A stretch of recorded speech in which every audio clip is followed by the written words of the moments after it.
Hi friends, welcome back to my channel Payel's kitchen. আজকে আমি তোমাদের সাথে খুবই সিম্পল ধোকার ঝোলের রেসিপি শেয়ার করব। তাহলে চলো শুরু করি। প্রথমেই ছোলার ডাল পরিষ্কার করে ধুয়ে 2-3 ঘন্টার জন্য ভিজিয়ে রাখছি। তোমাদের হাতে সময় কম থাকলে তোমরা ডালটিকে গরম জল দিয়েও ভিজিয়ে রাখতে পারো, এতে করে কিন্তু ডাল তাড়াতাড়ি ভিজে যায়। 2 ঘন্টা পর ডাল কিন্তু ভালো মতো ভিজে গেছে। এখন ডালগুলিকে মিক্সি জারে দিয়ে দিচ্ছি আর অল্প একটু জল দিয়ে একটি পেস্ট বানিয়ে নিচ্ছি। পেস্ট বানিয়ে নেওয়া হয়ে গেছে। এখন পেস্টটিকে কড়াতে দিয়ে দিয়েছি স্বাদ মতো নুন, কালারের জন্য হলুদ দিয়ে লো ফ্লেমে কন্টিনিউ নেড়ে চেড়ে নিচ্ছি, নইলে কিন্তু তলাতে ডাল লেগে যাবে।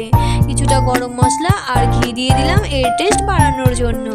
আবারও লো ফ্লেমে ভালো করে কন্টিনিউ নেড়ে চেড়ে নিচ্ছি। কড়া থেকে ডালটি ছেড়ে দিলে ডালটিকে একটি থালাতে তুলে নিচ্ছি। তোমরা যে থালাতে রাখবে সেই থালাতে আগে থেকে সাদা তেল অথবা ঘি ব্রাশ করেও নিতে পারো। ডালটিকে নামিয়ে নিয়েই আমি হাতের সাহায্যে সমান করে নিচ্ছি।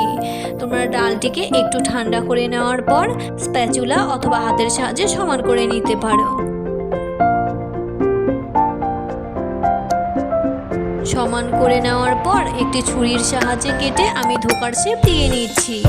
তোমরা ডালটিকে 10-15 মিনিট মতো ঠান্ডা করে নেওয়ার পরও কিন্তু ছুরির সাহায্যে কেটে নিতে পারো।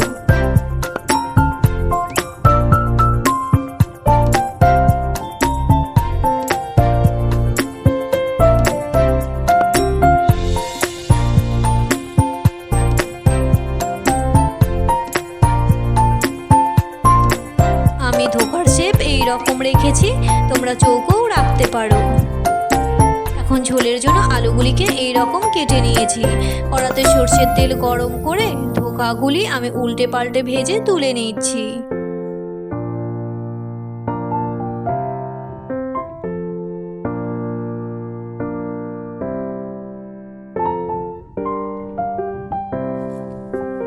সব ধোকা ভেজে নেওয়া হয়ে গেছে। এখন ঝোলের জন্য ওই তেলেই ফোড়নে দিলাম গোটা গরম মশলা, শুকনো লঙ্কা, গোটা জিরে আর তেজপাতা।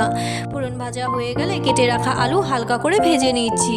স্বাদ মতো নুন দিয়ে অল্প একটু জল দিয়ে দিলাম। এখন কালারের জন্য হলুদ, 1 চামচ জিরে গুঁড়ো, কিছুটা ধনে গুঁড়ো, ঝালের জন্য লঙ্কা গুঁড়ো, কিছুটা আদা গুঁড়ো, মিষ্টির জন্য চিনি আর স্লাইস টমেটো দিয়ে মশলাটিকে ভালো করে কষিয়ে নিচ্ছি।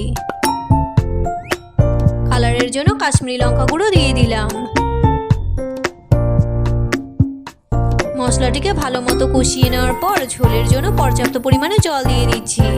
ঝোল ফুটতে শুরু করলে ভেজে রাখা ধোকাগুলি দিয়ে দিচ্ছি। লো টু মিডিয়াম ফ্লেমে 5-6 মিনিট মতো ঝোলটিকে ফুটিয়ে নিচ্ছি। চেরা কাঁচা লঙ্কা দিয়ে দিলাম। কিছুটা গরম মশলা আর ঘি দিয়ে নেড়ে চেড়ে নামিয়ে নিচ্ছি ধোকার ঝোল।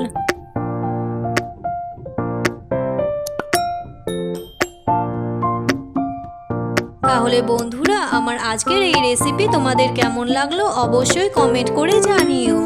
ভালো লাগলে এই ভিডিওতে একটি লাইক করে দিও আর কিন্তু শেয়ার করতেও ভুলে যেও না। আমার নিত্য নতুন রেসিপির আপডেট পাওয়ার জন্য আমার চ্যানেলটিকে এক্ষুনি সাবস্ক্রাইব করে নাও। আজকের মতো এই পর্যন্তই। আবারও আসছি নতুন কোনো রেসিপি নিয়ে। ততক্ষণ পর্যন্ত সবাই সুস্থ থেকো ও ভালো থেকো। টাটা।